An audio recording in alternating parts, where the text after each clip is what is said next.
पवित्र शास्त्र लोगन के बीच में परमेश्वर की खास कामन के बारे में बतावेला, जीवन की परमेश्वर के बारे में जाने बदे जरूरी है।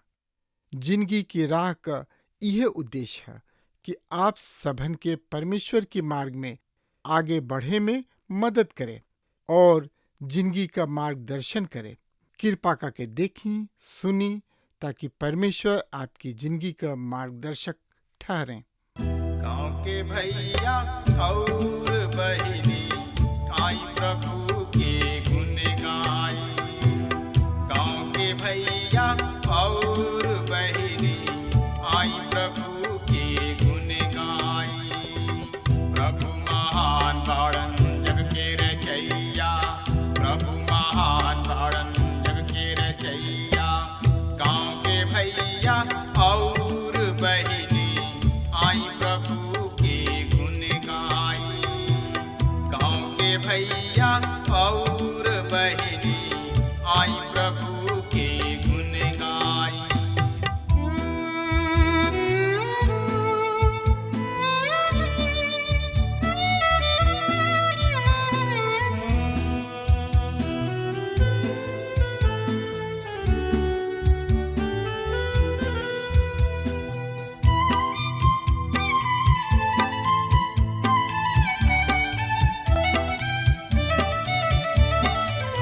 आकाश के तरई बन के चिरई उनकर भजन करे।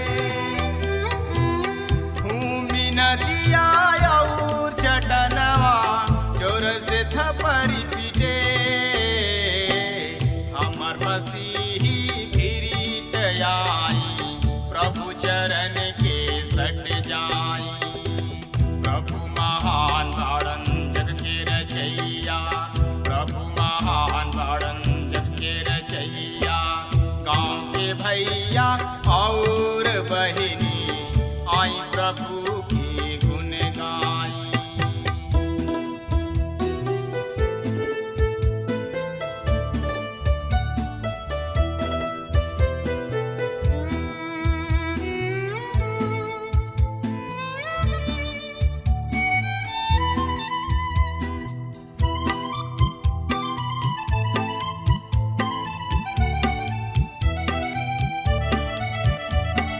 उनकर अगिया जे न मानी पापों में गिरत जाई।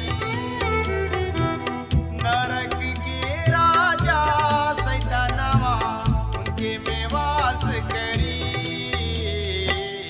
पूरी मिठाई खूब खियाई, आत्मा अग में जाई। प्रभु महान बाड़न जग के रचैया, प्रभु महान बाड़न जग के रचैया। गाँव के भैया और बहिनी आई प्रभु के गुण गाई।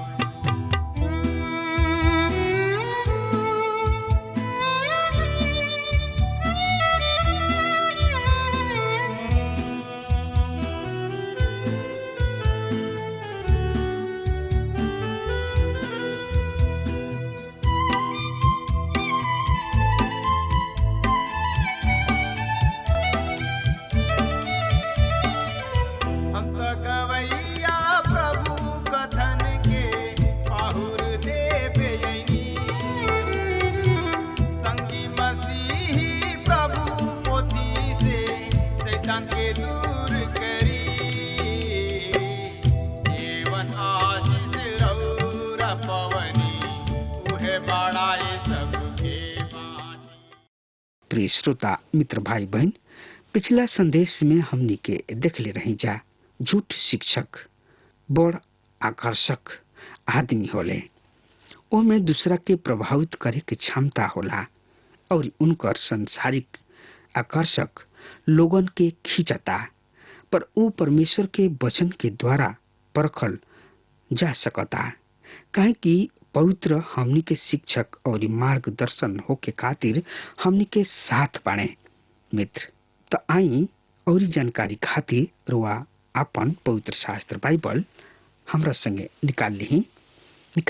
हाँ, तो हमें देखी पहला यूहन्ना 4 अध्याय के 5 पद ये तरी से बता रहा बा। उस संसार के हमें एक कारण उस संसार के बात के बोलेलन और इस संसार उनकर सुनेला। हाँ मित्र, झूठ शिक्षक सबके अगुवाई मिल जाला। आज रहस्यवाद और भिन्न भिन्न पस मसीहत के उपेक्षा अधिक तेजी से विकसित हो रहा बा। उस संसार के अपना ओर आकर्षित क के लाभ उठावेला, जौन की हमनी के ना करी न जा। संसारिक साधन सबके प्रयोग क के भीड़ जमा क के मसीहत के खातिर दुखद बा। हमनी के ओ साधन सबके संबंध में बेहद सावधानी रखे के चाहिए, जौन के प्रयोग हमनी के करी न जा।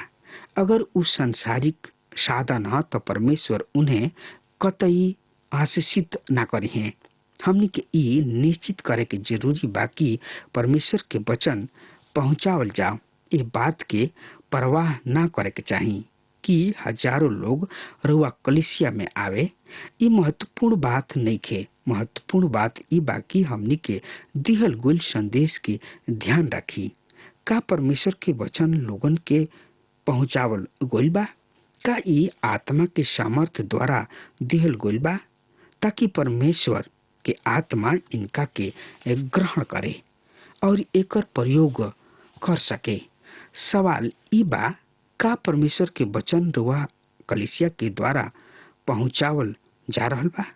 का लोग मसीह के जाने खातिर आवेलन? रुआ कोनो कंपनी सिर्फ ये से निवेश ना करले कि ओह कंपनी के इमारत बहुत सुघर बा और उनकर अध्यक्ष प्रभावशाली व्यक्तित्व के खूबसूरत आदमी हवे। अगर रुआ ओह कंपनी में निवेश करे चाहतानी तो निश्चित रूप से रुआ ये जाने चाहब कि वो कंपनी पैसा कमाए वाली मुनाफा की कंपनी है या ना। ये कंपनी के परिणाम कैसन बा, कहवा का चल रहल बा। परमेश्वर के निर्दिष्ट करताने कि हमनी के विवेक पूर्ण तरीका से ये बात पर विचार करी न जा। जब यूहन्ना 3 अध्याय में कैन और हाबिल के उदाहरण स्वरूप उपयोग करताने तो कहताने कि कैन सदाचारी ना रहन और ना ही ऊ परमेश्वर के संतान रहन। ऊ ई नेखन कहत कि कैन धार्मिक ना रहन, ऊ परमेश्वर खातिर भेंट के ले आयल रहन। अगर सही में देखल जाओ तो कैन के भेंट हाबिल के भेंट से कहीं अधिक आकर्षक रहे। कैन के भेंट सुंदर रहे, ऊ जमीन के उपज रहे, पर हाबिल के भेंट रक्त रंजित रहल हुई। जवन भी होके परमेश्वर हाबिल के भेंट स्वीकार कइलन, काहे कि ऊ मनुष्य के पाप और मनुष्य के खातिर उद्धारकर्ता के आवश्यकता के पहचान रहे। कैन एकरा के बिल्कुल ना पहुंचले।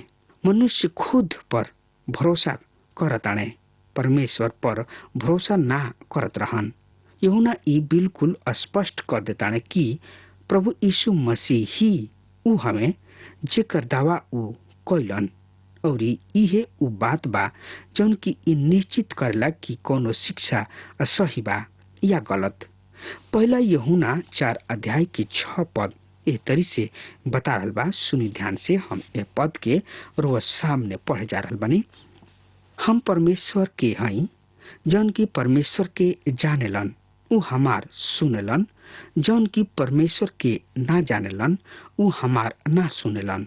ए तरी हम सत्य के आत्मा और भ्रम के आत्मा के पहचान लीना। हाँ श्रोता मित्र भाई बहन, परमेश्वर के ई सेवक बतावे चाहतानी कि ऊ बाइबल के प्रयोग एगो गीजर काउंटर के तौर पर करताने।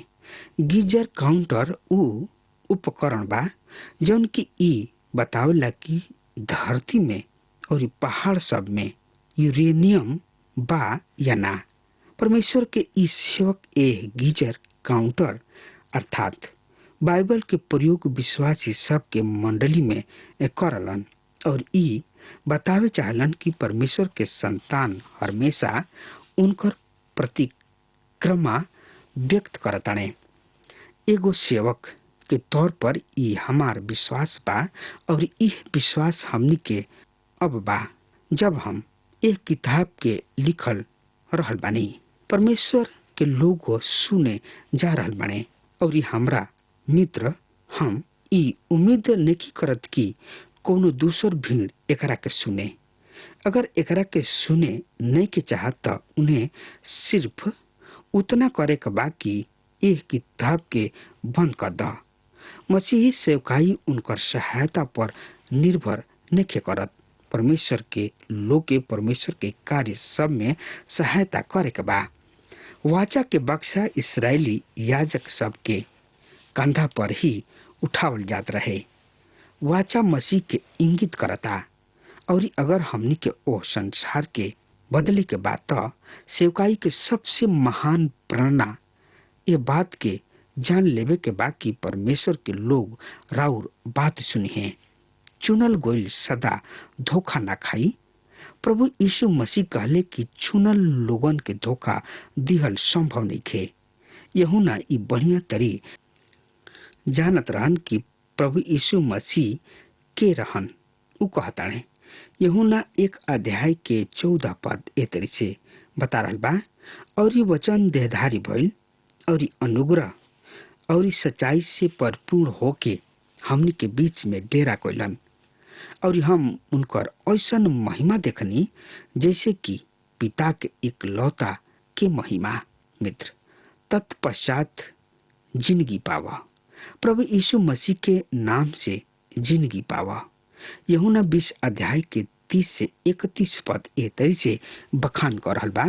प्रभु यीशु और भी बहुत से चिन्ह चेलन के सामने दिखौले जौन की एक किताब में लिखल लिखे गइल, पर ई ऐसे लिखल गइल कि तू विश्वास कर कि प्रभु यीशु ही परमेश्वर के बेटा मसीह हवे और विश्वास करके उनका नाम से जिंदगी पावा। हाँ श्रोता मित्र भाई बहन, यूहन्ना के पास यह बात के सुनिश्चित अविनाशी और अपरिदार्थ प्रमाण रहे कि प्रभु यीशु उहे रहन जन की होखे के दावा उ कैलन। यूहन्ना ई जानत रहन और इहे उ बात जेकरा के हमनी के थोड़ा और सुनिश्चित करे के आवश्यकता बा। परमेश्वर प्रेम हवे। नन्हा बालक परस्पर प्रेम रखी हैं और ज्यादा से ज्यादा जानकारी खातिर श्रोता मित्र भाई बहन आपन पवित्र शास्त्र बाइबल खोल रही और ओ में आपन पाना के पलटत चलत चली। तब पाना के अपना पलटी पहला यूहन्ना 4 अध्याय के 7 पद एह तरी से बखान करल बा। हे प्रिय लोग, हमनी के आपस में प्रेम राखी जा, काहे कि प्रेम परमेश्वर से बा और जे केहू प्रेम करला उ परमेश्वर से पैदा भइल बा और ये परमेश्वर के जानला। हाँ मित्र, हे प्रिय लोग, हमनी के आपस में प्रेम राखी जा। काहे कि प्रेम परमेश्वर से बा। ध्यान दही कि यूहन्ना कौना विषय में बोल रहल बाने। एकरा पूर्व वो हमनी के चेतावनी देले बाने कि झूठ शिक्षक सबसे प्रेम राख। एकरा के तनकी सा और स्पष्ट कइल उचित होई। परमेश्वर के इस सेवक कहतानी कि हम उनका खातिर प्रार्थना ना करीना। झूठ शिक्षक शैतान के संतान हवे। हम परमेश्वर के लोगन खातिर प्रार्थना करीना और हम ओ खोल भुलाइल भटकल पाप सब के खातिर प्रार्थना कइल करीना। जेकरा के हम परमेश्वर के वचन दिही त ऊ परमेश्वर के पास आई हैं हमने सभन के झूठ शिक्षक सबके विरुद्ध चेतावनी दे कि यूहन्ना अब फिर ये भाग के विषय पर वापस लौटताणे। विश्वासी आपस में प्रेम रखे। ये बात में प्रेम के जौना रूप के चर्चा कइल गइल बा उ अगापे प्रेम ह। ई कोरी भावुकता न ह। एमे लैंगिक आकर्षण नहीं खे और ई कोनो सामाजिक प्रेम नहीं खे। ई प्रेम अलौकिक ह। ई उ प्रेम ह जौन की पवित्र आत्मा हमनी के मन में डालेलन और जिसे केवल परमेश्वर आत्मा हमनी पर प्रकट करलन। ई परमेश्वर के प्रेम है और केवल परमेश्वर के आत्मा ये प्रेम के प्रसार बढ़ावे में हमनी के सामर्थ बनावेलन। ई प्रेम ओह तरीके ना जना के हमनी के अपना दोस्त से करी न जा, जेकरा साथ रहनी हमनी के आनंद प्रदान करी न जा। ये पद के बहुत दुरुपयोग भी कइल जात रहल बा। यह पद के प्रयोग प्रेमी प्रेमिका द्वारा प्रमाण निवेदन के खातिर कइल जात रहल बा। पर यूहन्ना कौना तरीके प्रेम के बात चित्त कर रहल बाणे। उ ओ तरीके प्रेम ना ह जौन की संसारिक ह, संसारिक रूप से कइल जात रहल बा। हे प्रिय लोग, हमनी के आपस में प्रेम राखी जा। दूसरा विश्वासी सबसे प्रेम कर और जे प्रेम करला उ परमेश्वर से जन्मल बा और परमेश्वर के जानेला। जब रुआ कोनो ऐसन आदमी से मिली ना जौन की खुद के विश्वासी कहलन और रुआ सचमुच ई पाइना कि उ आपस में प्रेम राखेलन, उ अन्य दूसरा विश्वासी सब से भी प्रेम राखेलन, तरुआ ई जान सकतानी कि ई नया जन्म पावल गोइल आदमी हवे, परमेश्वर के बेटा आ बेटी हवे। उदाहरण के खातिर इस सेवक के एगो परिवार पत्र लिख के कहले, तू हमरा दूगो वचन के परमेश्वर के निकटता में ले आवे के काम कैले बड़ा।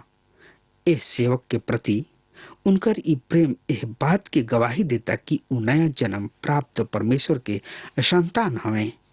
पहले यूहन्ना 4 अध्याय के 8 पद ए तरी से बता रहल बा, जे प्रेम ना करला उ परमेश्वर के ना जानेला, काहे कि परमेश्वर के प्रेम हवन। हाँ श्रोता मित्र भाई बहन, जे प्रेम ना रखेला उ परमेश्वर के ना जानेला। ई एगो अन्य परीक्षण है कि रउआ परमेश्वर के संतान हई या ना। हम ई नहीं पूछ रहल कि रउआ अपना माता पिता से प्रेम करीना या ना। हम ई नहीं पूछ रहल कि रउआ अपना मेहरारू या अपना मर्द से प्रेम करीना या ना। रउआ अपना वचन से प्रेम करीना या ना।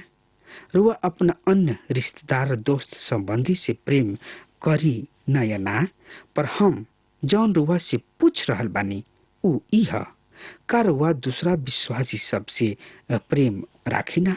प्रिय मित्र, हो सकता कि केहू ई कहे, हम उनका कुछ लोग से प्रेम कर सकता नहीं। अगर रुआ ऐसन भी कर रहल बानी त रुआ सही दिशा में बढ़ रहल बानी। कुछ अप्रिय किस्म के विश्वासी होले, हम उनका से एह दर्शन में प्रेम कर सकतानी जा कि हमनी के उनका से एगो संबंध बा, उनका प्रति चिंता बा। ई जरूरी नइखे कि आपन प्रेम प्रकट करे खातिर हमनी के उनका गर्दन में बाहें डाल दी जा। उनका से अपना प्रेम के प्रदर्शित करे खातिर उनका में राउर दिल चस्पी और उनका प्रति चिंता महत्वपूर्ण बा। मित्र, यूहन्ना हमनी के यहाँ परमेश्वर के एगो नया परिभाषा देताने, पर परमेश्वर प्रेम हवे।